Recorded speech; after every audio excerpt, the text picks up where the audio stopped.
Good morning India. दोस्तों नमस्कार।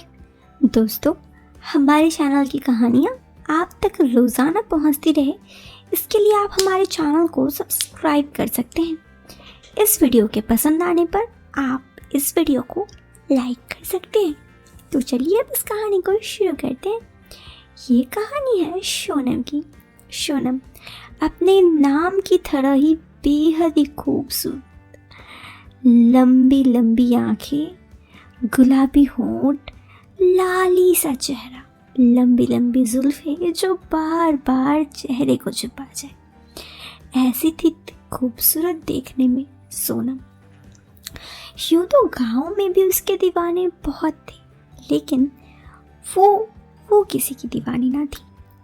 उसकी जिंदगी में एक ही सपना था, पढ़ने का जुनून था और जिंदगी में कुछ कर पाने की तमन्ना। ऐसे ही उसकी जिंदगी कट रही थी।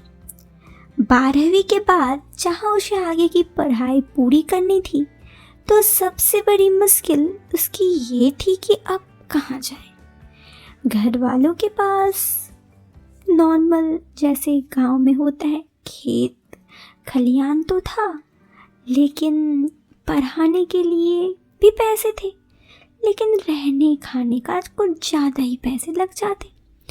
इन सब को लेकर सोनम भी जहाँ चिंतित थी, उसके घर वाले भी चिंतित थे, क्योंकि उसके घर वाले खास तौर पर उसके पिता जानते थे कि सोनम बचपन से ही पढ़ना चाहती है और अब तो वो 12वीं में इतने अच्छे नंबर से पास हुई है, तो क्यों ना उसकी आगे की पढ़ाई किया जाए। ऐसे में उसके पिता के ही दोस्त थे, जिसे शबनम अंकल अंकल जी कह के बुलाती। उसके पिता ने उनसे बात की। उनकी पत्नी की मौत के बाद वो बेचारे जिंदगी में अकेले हो गए थे। जब शबनम के पिताजी ने शबनम के वहाँ पे रहने के बारे में कहा, तो उनका तो खुशी का ठिकाना ही नहीं था, क्योंकि वो ऐसे भी घर पर काफ़ी अपने आप को तन्हा महसूस करते। ऐसे में अगर शबनम घर पर आएगी तो घर पर फिर से एक रौनक आ जाएगी। उसके दिमाग में तो हमेशा यही चलता। उन्हें शबनम को लेकर ऐसा कुछ भी नहीं था, तो शबनम भी उनके घर रहने के लिए राजी हो गई। आखिर एक राहगीर को चाहिए ही क्या, कुछ देर साथ बिताना। उस अंकल के साथ भी कुछ ऐसा ही था, तो उन्होंने शबनम को यहाँ रखने के लिए तो राजी कर दिया। अब अपनी पत्नी के मौत के बाद वो बेचारे काफ़ी तन्हा थे।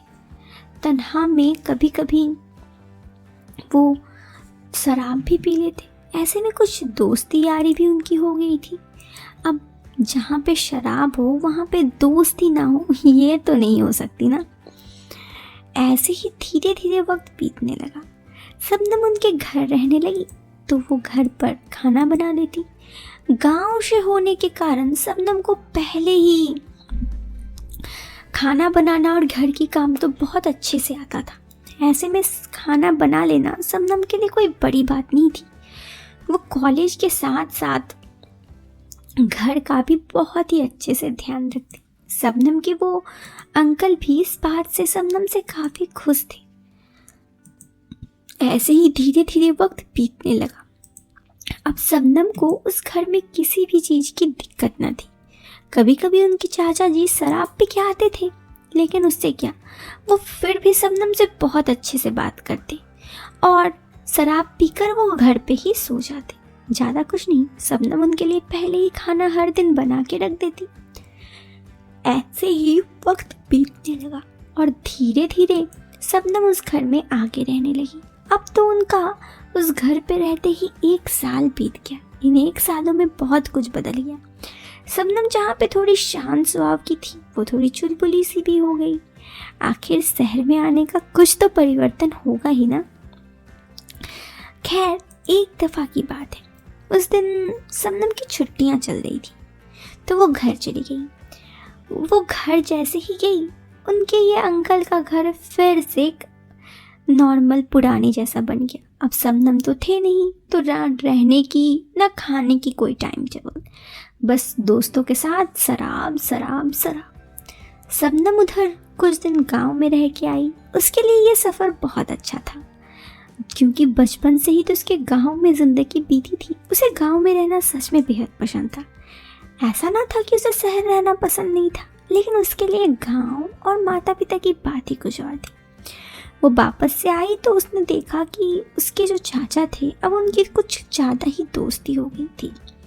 शबनम इन सब चीज़ों से थोड़ी परेशान थी, खास करके एक दोस्त जो अंकल जी के जो अक्सर आते थे, वरुण साहब जी शबनम को पहले से अच्छे नहीं लगते। शबनम उनके सामने जाना पसंद नहीं करती, हमेशा उन्हें जाना अवॉइड करती थी। एक दफ़ा शबनम ने खाना वगैरह सब बना लिया और फिर वो अपने कमरे में थी। तभी उसके अंकल आए और आते ही उन्होंने कहा, शबनम तुमने खाना बना लिया? शबनम ने कहा, हाँ अंकल मैंने तो बना लिया। चाचा जी ने कहा, ठीक है आज हमारी थोड़ी पार्टी की इरादा है, जाओ तुम कमरे में आराम करो। शबनम अपने कमरे में चली गई और फिर उनके चाचा शराब के नशे में अपने दोस्त के साथ डूब गए। उनका दोस्त उनकी पहले से ही शबनम पे नज़र तो थी, ऐसे में वो हमेशा बस शबनम पे डोरे डालने की कोशिश करती। इधर चाचा जी शराब पे शराब पिए जा रहे थे। आज उनकी धर्म पत्नी का जन्मदिन था, जो कि अब इस दुनिया में नहीं थे। ऐसे में उन्हें उनकी कुछ ज़्यादा ही याद आ रही थी। उनकी गम में वो शराब पी रहे थे। शराब पीते पीते वो बेहोश हो गए। अब जब वरुण साहब जी ये देखे तो उन्होंने पहले तो शबनम को आवाज़ लगाई। शबनम ने जब अपने अंकल को इस हालत में देखा तो वो काफ़ी डर गई। उसने कहा, अरे मैंने कितना बार इन्हें कहा है इतना शराब ना पीने। वरुण साहब जी ने कहा, कोई बात नहीं अभी ठीक हो जाएगा, तुम ज़रा नींबू लेके आओ। शबनम किचन चली गई तो पता नहीं वरुण साहब जी को ऐसा क्या चढ़ा कि शराब का नशा ही कहो, वो भी उनके पीछे पीछे चले गए। और फिर शबनम उन्हें देख डर गई, क्योंकि पहले से भी उन्हें डरती थी। और फिर वरुण साहब जी ने उन्हें कहा, शबनम तुम इतनी प्यारी हो, तुम्हारी तो बॉयफ्रेंड होगा ही। शबनम गुस्साते हुए कही, ये आप कैसा बात कर रहे हैं?